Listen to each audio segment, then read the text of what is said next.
कहते हैं जंगल की शांति में आत्मा को सुकून मिलता है, लेकिन कभी कभी वही जंगल दिल में अनकही मोहब्बत की गूंज भी छोड़ जाता है। घने जंगल के बीच एक पुरानी कुटिया थी। वहीं एक साधु रहते थे, शांत, गंभीर और दुनिया से दूर। लोगों का मानना था कि वो बहुत सिद्ध पुरुष हैं, लेकिन किसी ने कभी उनके अतीत के बारे में नहीं जाना। एक दिन तेज बारिश और आंधी के बीच एक लड़की उस जंगल में भटक जाती है। उसका नाम था राधिका, शहर की लड़की जो पिकनिक के दौरान रास्ता भटक गई थी।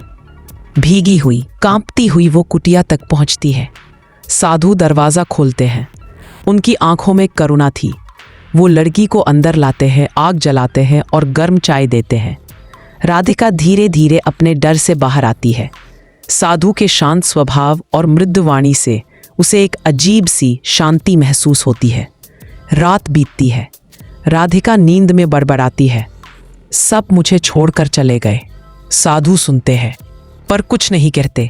सुबह होते ही वो उसे गांव तक छोड़ने निकलते हैं। राधिका को एहसास होता है कि यह साधु कोई साधारण इंसान नहीं, बल्कि किसी अधूरे प्रेम का बंदी है। साधु की आंखों में हर बार उसकी मुस्कान देखकर कुछ पुराना दर्द उभर आता है। एक शाम जब राधिका जाने लगती है, साधु कहते हैं, राधिका, तुम आई तो जैसे मेरे अंदर की जमी हुई भावनाएं फिर से जीवित हो गईं। लेकिन मेरा रास्ता संसार का नहीं, तप का है। राधिका की आंखों में आंसू थे। अगर प्रेम सच्चा है तो उसे वचन की जरूरत नहीं होती। साधु, वो चली जाती है। साधु कुटिया के बाहर खड़े रहते हैं और पहली बार वर्षों बाद मुस्कुराते हैं।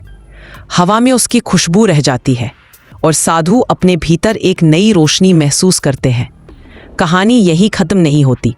हर रोज जंगल में जब हवा चलती है तो लगता है जैसे राधिका की हंसी गूंज रही हो, और वो साधु अब भी तप में लीन, मगर उनके मन में प्रेम की लौ हमेशा जलती रहती है।